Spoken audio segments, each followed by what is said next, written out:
ویسے قرآن میں جو سٹارٹ میں ہے وہ اللہ تعالیٰ نے فرمایا کہ تمہاری مائیں تمہارے لیے حرام ہے، تمہاری بیٹیاں، تمہاری بہنیں اور تمہارے بھائی کی بیٹیاں یعنی بھتیجیاں اور تمہاری بھانجیاں، یہ تمہارے لیے حرام ہے۔ ہاں، بھانجی یا بھتیجی کی جو آگے سے اولاد ہے وہ تو آپ کے لیے غیر محرم ہے، اس سے شادی ہو سکتی ہے کیونکہ اس کا باپ الگ ہے، وہ الگ نسل ہو گئی۔ تو بھتیجی یا بھانجی سے شادی تو نہیں ہوگی کیونکہ وہ آپ کی محرم ہے، لیکن جب اس کی شادی ہو گئی اور اس بھتیجی یا بھانجی اس کا خامند، وہ تو اور ہے نا، وہ تو نسلی ڈیفرنٹ ہوگی۔ بسم اللہ الرحمن الرحیم۔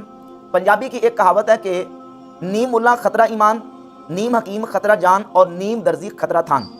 یہ کہاوت مرزا جرمی کے اوپر پوری عین صادق آتی ہے۔ مرزا جرمی کا حال بھی یہی ہے، اردو کتابوں سے مسئلے پڑھ کے لوگوں کے سامنے مفتی بن کے بیٹھ گیا، اور حیرت اور تعصف ہے ان لوگوں کے اوپر جو دینی شرعی مسائل مرزا جرمی جیسے بندوں سے پوچھتے ہیں۔ ابھی اس سے ایک مسئلہ پوچھا گیا ہے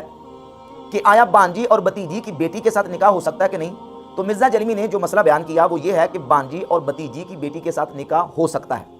15ویں صدی کے اندر مرزا جرمی نے جو مسئلہ بیان کیا ہے، اسلام کی سابقہ 14 صدیوں کے اندر بلکہ 15ویں صدی کے اندر بھی مرزا جرمی کے علاوہ کسی نے یہ مسئلہ بیان نہیں کیا۔ مجمع علیہ اور متفق علیہ یہ مسئلہ ہے کہ بانجی اور بتیجی کی بیٹی کے ساتھ نکاح حرام ہے۔ جو حکم بانجی کا بتیجی کا ہے وہی ان کی آگے بیٹیوں کا حکم ہے۔ قرآن مجید کی سورۃ النساء کی آیت نمبر 23 میں اللہ رب العزت نے جن رشتوں کے ساتھ نکاح کرنا حرام قرار دیا ہے ان میں سے بنات الاخی و بنات الاختی، بھائی کی بیٹیاں یعنی بتیجیاں اور بہن کی بیٹیاں یعنی بانجیاں، ان کے ساتھ نکاح کرنا حرام ہے سورۃ النساء کی آیت نمبر 23 میں۔ اور بھائی کی بیٹیوں اور بہن کی بیٹیوں یعنی بتیجیوں اور بانجیوں سے مراد وہ ساری کی ساری بیٹیاں ہیں جو بانجیوں سے آگے چلتی ہیں، یعنی بانجی کی بیٹیاں، پھر بیٹی کی بیٹیاں اور پھر بیٹی کی بیٹیاں، وَإِن سَفَلْنَا اگرچہ نیچے تک ہوں۔ اسی طرح بھائی کی بیٹیاں اور بھائی کی بیٹی کی بیٹیاں وَإِن سَفَلْنَا اگرچہ نیچے تک ہوں، وہ ساری کی ساری اس کی بتیجیاں اور بانجیاں لگتی ہیں، ان کے ساتھ نکاح کرنا حرام ہے۔ یہ امت کا مجمع علیہ متفق علیہ مسئلہ ہے، لیکن مرزا جرمی اپنی ضرب تقسیم کر کے اس نے اس مسئلے کا جو جواب دیا وہ یہ ہے کہ بانجی اور بتیجی کی بیٹی کے ساتھ نکاح کرنا جائز ہے۔ لا حول ولا قوۃ الا باللہ، ایک مجمع علیہ اور جس پر امت کا اجماع اور اتفاق ہے، اس حرام رشتے کو مرزا جرمی نے 15ویں صدی میں حلال کرنے کی کوشش کی ہے۔ اس پر میں ایک حوالہ جات آپ کے سامنے پیش کرتا ہوں۔ ایک تو قرآن مجید کی سورۃ النساء کی آیت نمبر 23 میں اللہ رب العزت نے بنات الاخی و بنات الاختی کا ذکر فرمایا، اور تفاسیر تمام اٹھا کر دیکھ لیں، مفسرین نے لکھا، یہ امام علاء الدین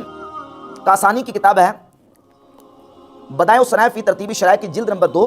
صفحہ نمبر 530 پہ وہ لکھتے ہیں وبنات الاخی و بنات الاختی وان سفلنا بالاجماع، یعنی بالاتفاق بالاجماع، امت کا اس بات پر اجماع ہے کہ بھائی کی بیٹیاں اور بہن کی بیٹیاں وان سفلنا اگرچہ نیچے تک کیوں نہ ہو، یعنی بیٹیوں کی بیٹیاں ہیں کیوں نہ ہو، ان کے ساتھ نکاح کرنا قرآن کی اسی آیت کے تحت حرام ہے، ان کے ساتھ نکاح نہیں ہو سکتا۔ کہ یہ مسئلہ اختلافی ہے ہی نہیں، یہ اتفاقی اور اجماعی مسئلہ ہے جس کو مرزا جرمی نے 15ویں صدی میں ایک حرام کو حلال کرنے کی کوشش کی ہے۔ رسول اللہ صلی اللہ علیہ وآلہ وسلم نے ایسے ہی لوگوں کے لیے ارشاد فرمایا تھا، صحیح بخاری کے اندر 100 نمبر حدیث ہے، ارشاد فرمایا ان اللہ لا يقبض العلم انتزاعا ينتزعه من العباد، اللہ رب العزت بندوں سے ایسے ہی اچانک علم کو اچک نہیں لے گا، ولکن يقبض العلم بقبض العلماء، اللہ رب العزت علم کو علماء کے قبض کرنے کے ساتھ اٹھا لے گا۔ یہ نہیں ہوگا کہ کتابیں ختم ہو جائیں گی، کتابیں اٹھ جائیں گی، بخاری مسلم ترمذی ابو داؤد ابن ماجہ نسائی وہی کتابیں رہیں گی،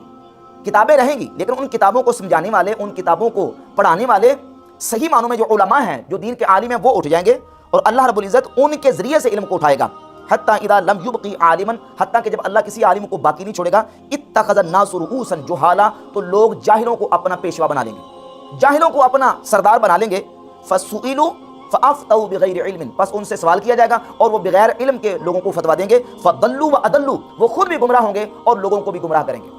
اور یہی حال مرزا جرمی اور مرزا جرمی کے بلائنڈ فالوورز کا ہے۔ مرزا جرمی بغیر علم کے فتوے دیے جا رہا ہے اور بلائنڈ فالوور جو پرچیاں لکھ لے کے مرزا سے سوالات کر رہے ہیں، اور اتخذ الناس رؤوسا جہالا کا جو عملی مظاہرہ ہے وہ لوگوں کے سامنے 15ویں صدی میں پیش کر رہے ہیں۔